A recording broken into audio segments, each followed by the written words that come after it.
Hello Scorpio, welcome to a timeless Justice for Scorpio reading where you have decided to take a few moments of your time to tap into a collective insight reading held by me, 7th. Bear in mind that the term justice is specifically tied to one of two channels that I own, which is 𝗖𝘀𝗵𝗔𝗽 energy, and I run her sister energy separately of 𝗖𝘀𝗫. And in the viewpoints of 𝗖𝘀𝗵𝗔𝗽, her color vibrations is pretty merciless into having the discussion of what justice is or isn't. In the pursuit of such conversation, she may be, again, merciless in the approach and not only triggering, but also may just stir up the pot. Okay, this is the best way I can describe it. So keep that in mind for the entirety of the reading as you utilize your discernment to take all the bits and pieces that resonate with you and leave behind with the reading anything that may have not. In regards to me, know that I am 7th, aka Master 7th, that reads these energies for you. I am a master healer that provides remote wellness alignments and tarot intuitive insights such as this. For more details as to who and what it is that I am, my information can be found in the description box below, and you'll also find various other ways and how to navigate between both of my channels should you desire to do so. In regards to the reading itself, feminine and masculine energies are non-gender specific. However, keep in mind femininity encapsulates both feminine and masculine energies, and masculinity also encapsulates both feminine and masculine energies. Right? I think so. Oh my. Feminine, masculine. Alright. Justice for Scorpio. The world. Alright, I think you've made some wild, how can I say this? You've made some interesting self-discoveries as of late. And you are in many ways loving it. And in many ways annoyed by the emotional, raw experience of it all. At the same time, 222. It's everything and then some, as we have these cards to show that shit. All right, we have the Wheel of Fortune, the Moon, and the Chariot, along with the World card here. All major aspects, all major arcanas, all aligned with being in service to and for you, and ready and on standby with whatever decision in this course of action that you will decide upon yourself will be not only a lesson, not only a challenge, not only wisdom, not only knowledge, not only forgiveness, not only strength, but personally tailored to you, also tailored to your soul, what this is. You've been more or less on this journey within the last 3 or less years, whenever you're coming across this reading. And the same mirroring energies will take effect in the 3+ years in leaving this reading to kind of bring closure to that cyclical cycle. It doesn't mean that things within that pattern can't trigger you past that timeline, in or out of that timeline. It's just that the logical twist of how I'm spinning some of these things are within a 6-year period. So within the 3 years in the quote-unquote future and the 3 years of the past. That is the quantum magic of science that you can take your curiosity to and venture and more or less figure out where your emotional health is, your emotional well-being, and your emotional maturity of your journey and your recent experiences that may have taught you about the inevitable consequences of life, whether that's someone passing away or someone leaving a family structure, like an abandonment way, or having to deal and focus with trauma. Whatever that is, you put milestones into knowing within any journey of traveling that you may need that mile marker due to those milestones to travel back.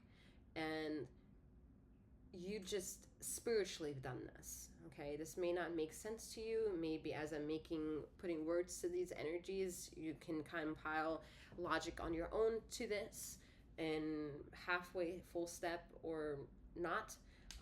Again, all of that is in the major aspects of the influence that you could kind of take from the sky of knowledge and be like, all right, is this fitting to me?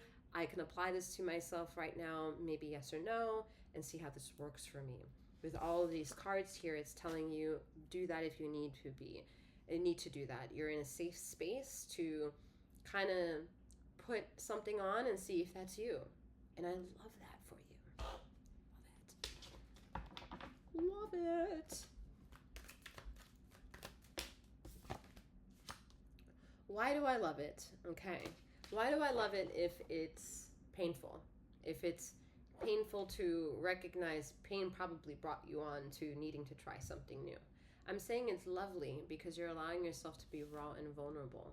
You're following your intuition, even if your intuition at this moment is raw and battered and bruised. It's saying, I don't want to maintain this. I know I can get to more.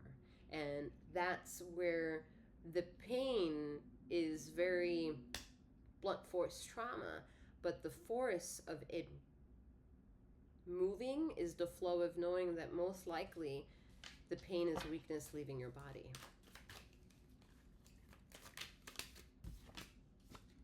Look at that, judgment.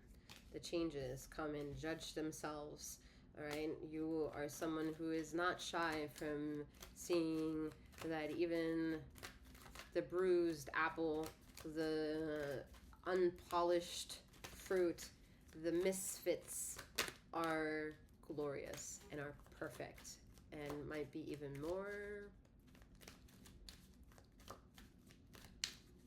worthy, more delicious. Maybe that little punctured avocado is more delicious.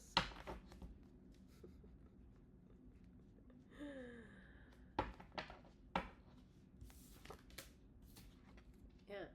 Like, you're not afraid to look at the difficulty of shit in life because it keeps you adamant and knowing what you don't want to fucking repeat for yourself, whether that's people, places, or things. I like that. I like that. You're like, no, shit, never returning. Bye. See you later. And I like that. I like that. It's better to have that attitude, I think, than being like, do I stay? Do I stay or do I go? Do I stay or do I go? Do I stay? What do I need to do? Like, it's better to be like, bye, see you later. Because then at least you tried it and you're saying, not for me. And if it is something that needs your attention again, what you left will be like, hey, you, where the fuck do you think you're going? Get your butt over here. And then you're like, huh, me? You need me?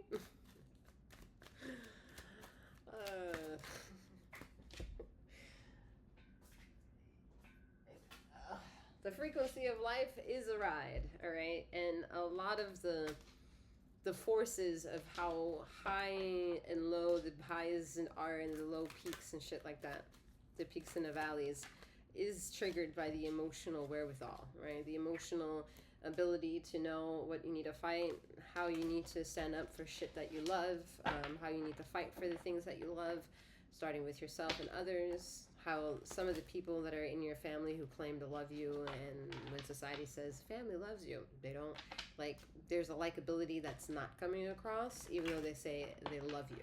So you realize maybe, oh, in order to love, you gotta like, and that I like a lot. You gotta figure out what you like in order to figure out where you put your time and investment and money in. And I like that. Seven of Pentacles, Seven of Cups, Seven of Wands. Seventh over here is like, yeah, get him. Woo. Trigger. Oh, shit. All right. What you think you don't see? Is that a Two of Swords? Two of Swords wanting to come through. What you think you don't see? Money problems? I get it. I get it. Why is everybody coming at you with money? Why is your life being judged by money? Look at that, Queen of Pentacles. It's because a person, place, or thing that might be in connection with you have trauma on their own, and that your infectious chemistry with each other is leaking onto you. If this is just a self thing, it's most likely not, though. This other is like family, and this could also be ancestral at this point. There's an other external outside influence that is leaking through you because it can. You're also welcoming it because you like to understand all facets that need to be ruffled up and be like, no, abort, delete. Bah, you enter, you bend, you watching you. Like, there are aspects to that mental game that you have more or less mastered for yourself, and it shows up in the way that you are really good with money at the end of the day. But there is external energy where you feel smaller. You feel like there's something that you don't, you feel like it's not a challenge, and it's also not emotional. Although I have said that an external force has residual energies that they themselves has to process through. That might, yes, be emotional, but the fact that it's leaking across to your stratosphere and you welcome that is not through emotional codependency here. It is more or less a clearing of the veil of the ego. It's the best way I can describe it, where your ego is a bit bruised, that you're like, all your life distractions are making your pockets shorter where there were once deeper, and you really hate that because maybe the person that you want to cater to or give to, or the situation that calls for materialism of worth and like compliments and shit, deserves more, and you don't have that more to give at this time. And at the same time, what you're not seeing is the Queen of Pentacles don't need that shit. She's good. She knows what she's chosen. Non-gender specific. They know the decisions that they made, and this fact that you are in the decision to be had and to be around is a profit win for them. And that energy will also, while something may leak, other things are also simultaneously leaking, which is the strength of how this queen is a queen and you're maybe thinking you're not. But what you are the Queen of Swords. You bring truth of illumination, sense of purpose for this queen. Okay? And both feminine energies are saying, intuitively, I know the decisions that I've made, and I trust the decisions that I've made, and I like the decisions that I made, and the decisions that I keep needing to be made for the decisions that I made. So it's a lot of communication between the two. If there's not a union, it's a lot of communication between you and your intuition. All right? And your intuition needs to be the one that needs to get a bit more trust from you, the ego.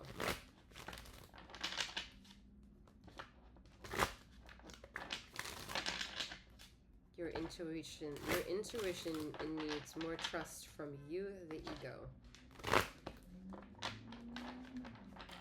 But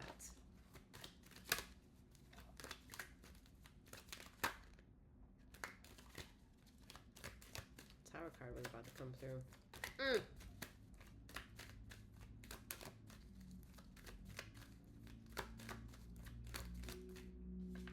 Six of Wands.